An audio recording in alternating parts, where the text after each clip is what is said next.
What would you think if your character sheet could work like this? Bog's going to attack this goblin. I'll give him a +10 so he hits. Oh, and I have to select a target. Well, I'll target the goblin. Nice. I'll give him a -10, see what happens if he misses. Okay. Let me go target this fire elemental out here. I'll double right click.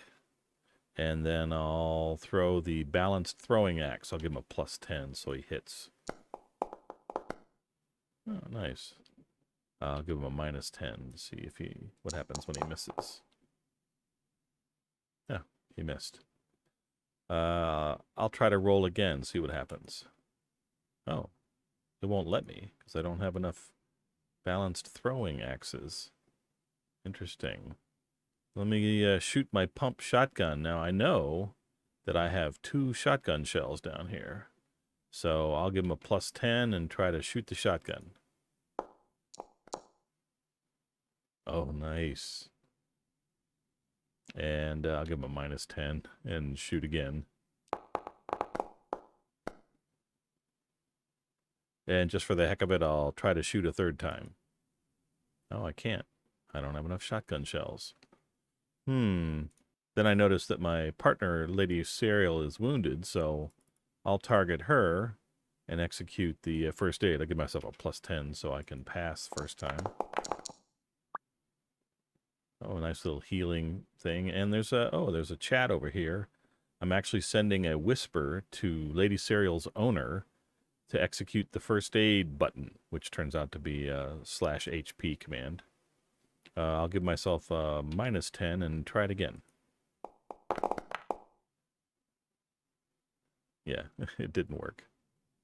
And one last thing. Bog actually has a spell. You didn't know this, but he has a bard spell. And it costs him a fatigue to use. So let's try it. First, I'll give him a -10 so he fails it. Let's see what happens. And then I'll give him a +10.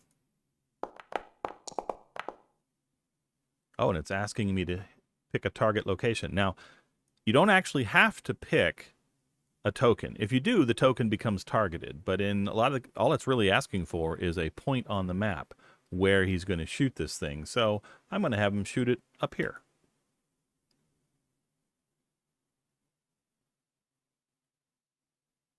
Did that grab your attention?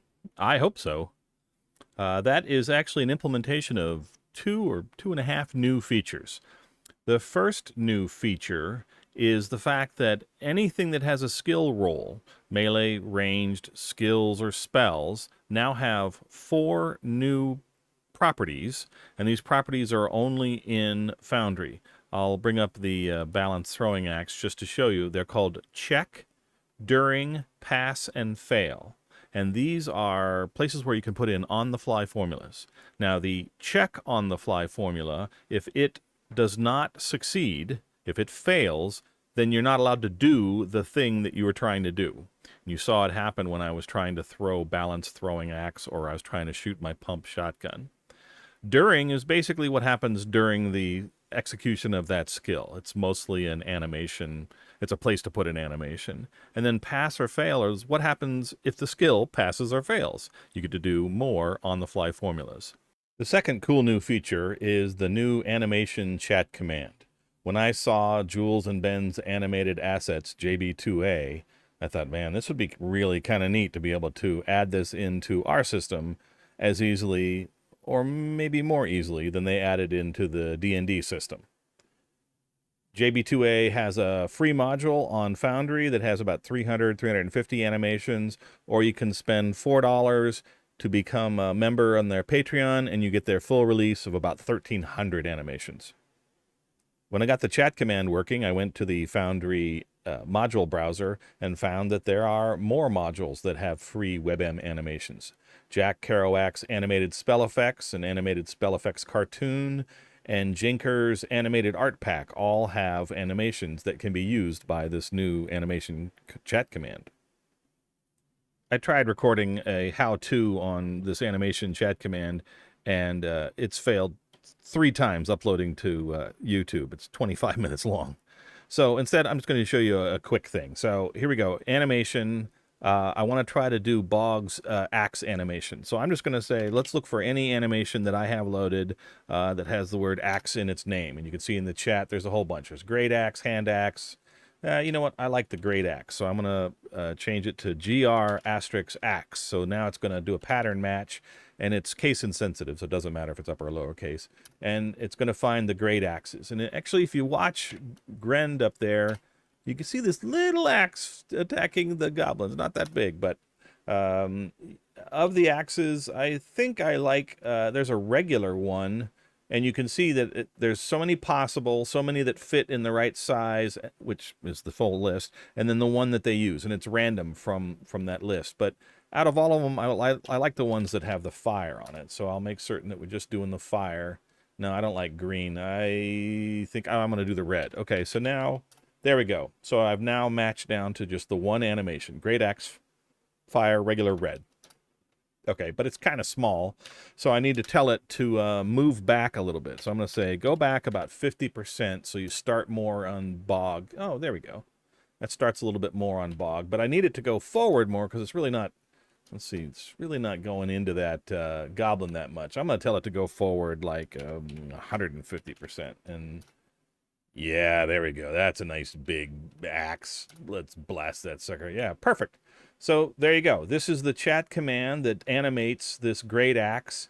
And what I'm going to do is I'll show you in the great axe command, in the during, that's where I have this chat command. It has the exclamation point in the beginning because if you have the exclamation point in front of a chat command, it doesn't print out any of the private reports. So all that debug information that was in the chat log doesn't show up anymore. Then there are others. So here's, I found the blood spatter, and this one's, if it passes, then it'll do a blood splatter animation. I added that. And then they also had a missing animation, which I thought was kind of cool. Now, this is a slightly different animation. It has the C right after the file name, and that means it's centered. It's centered on either the target or self. By default, it centers on the target, but when I say center on self, then it centers on myself and says missed. And that's the animation command. I'm going to type up all the options. There are a few, and it can get kind of cryptic, but it's once you go through it, it's really not that hard. And here's the balanced throwing axe, and you can see in the check, I was doing the standard quantity check, and this doesn't have an equipment name attached to it, so it goes looking in the equipment for balanced throwing axes. And that works great when you're throwing the thing that's the same name as the equipment, like the axe. It doesn't work so well, say, for an arrow or a gun. So in this pump shotgun, it's the same kind of thing. It's subtracting one from some inventory item that I have that ends in the word shells, which happens to be the shotgun shells. And I found a couple of different animations to put in there. So that's coming forward in the next release. Oh yeah, I forgot to show you. You can target more than one thing. Here the GM has selected all the player characters, and I'm going to try to find an animation that has the word EXP in it, and then center it on all the selected items, so hopefully that'll give me an explosion. Let's see what we get. Oh yeah, that's pretty cool. There's a lot of different explosions out there. You know what? I'm going to make them bigger. I really like them being a little bit bigger, so I'm going to multiply them by 2. Boom, there we go. And for the grand finale, I'm just going to have everybody explode a whole bunch of times. Yeah, that's pretty cool. And as always, thank you for watching.